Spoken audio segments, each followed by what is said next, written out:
Sự sẽ đây ông bồn từ ngọc này ngày nay cái nông phô nó mơ ang tung em tiếng bồn ang mấy ba bồn tung ta dương cú đã chấm này ABC đài rồi ót rồiในពេលដាក់ចំណីទៅវាឡើងមកស៊ីដែរអត់ចឹងបង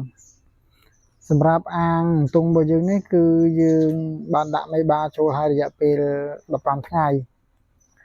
ហើយយើងបានបាចចំណី ABC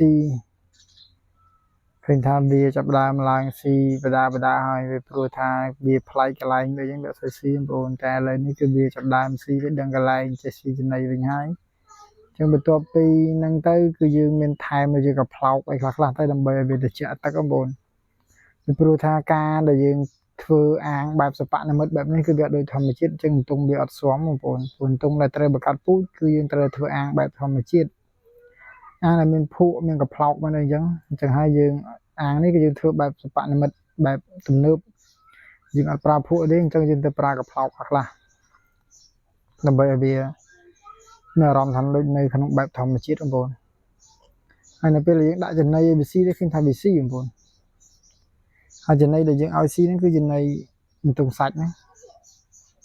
វាមានប្រូតេអ៊ីន 44% ហ្នឹងឯងហើយយើងបន្ថែមវីតាមីនខ្លះទៅក្នុងចំណីហ្នឹងទៅហើយយើងបាច ABC ទៅ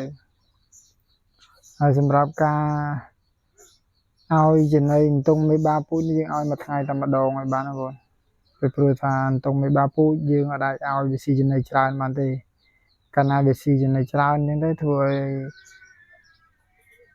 មានបញ្ហាដល់ការពងឲ្យវាជាពងតិចវាធាត់ពេកទៅជាអត់ពងឲ្យវិញទៅជាទង់ឈ្មោលអញ្ចឹងបងវាអាចនឹងលើសទម្ងន់ទៅជាទង់ឈ្មោលអីវិញអញ្ចឹងហើយសម្រាប់ទង់ដែលយើងយកមកដាក់នៅក្នុងអាងនេះគឺចំនួន100គូវីដេអូមុនហ្នឹងខ្ញុំបានប្រាប់បងប្អូនហ្នឹងហើយថានឹងអាប់ដេតបែបម៉េចខ្ញុំនឹងថតបន្តជូនបងប្អូនទៀតឥឡូវខ្ញុំបានចេញវីដេអូទៀតហើយសម្រាប់បងប្អូនយើងដែលគាត់ចង់បានពូជទង់ទៅចិញ្ចឹមបងប្អូនយើងបងប្អូនអាចតាក់ទងបានគឺយើងមានលក់កូនទង់ຂະຫນາດទំហំ6លីតែទង់ហ្នឹងប៉ុនចកអាស័យសកាណាម៉ៃបងប្អូនហើយនឹងទំហំ8លីនេះវាខុសគ្នាបន្តិចតួចបងប្អូនហើយយើងអាចផ្ញើបាន25ខែក្រុងសម្រាប់កូនទង់បងហើយយើងមានបង្រៀនពីបច្ចេកទេសក្នុងការចិញ្ចឹមក៏ដូចជាការធ្វើអាងចិញ្ចឹមការប្រើថ្នាំប្រើចំណីគ្រប់បែបយ៉ាងទាំងអស់នៅពេលបងប្អូនទិញកូនខាងយើងទៅបងប្អូនហើយសម្រាប់បងប្អូនដែលត្រូវការចំនួនច្រើនក៏យើងមានផ្គត់ផ្គង់ជូនបងប្អូនបងប្អូនមិនថាត្រូវការចំនួនប្រមាណទេគឺយើងមានទាំងអស់ហើយសម្រាប់បងប្អូនដែលត្រូវការតាក់ទងតាមលេខទូរស័ព្ទ098 77 24 27ឬ088 42 64 946ឬបងប្អូនខមមិននៅក្នុង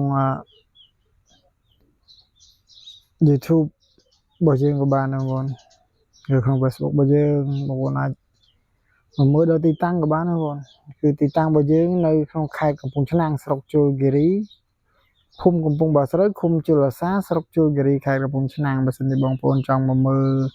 ដល់ទីតាំងមកមើលដល់កន្លែងមកមើលពីការចិញ្ចឹមការអីចឹងបងប្អូនអាចមកបានគឺយើង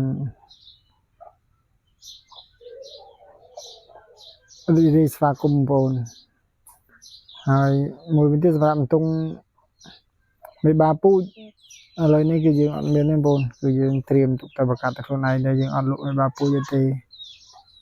យើងមានលក់តែកូនពូជទេហើយក្នុងវីដេអូនេះគឺមានតែប៉ុណ្្នឹងបងប្អូនដែលត្រូវការកូនទង់ទៅចិញ្ចឹមពួកអាចតំណងបានជូនបងប្អូនជោគជ័យលើវិស័យកសិកម្មទាំងអស់គ្នាបាទអរគុណបងប្អូនជម្រាបលា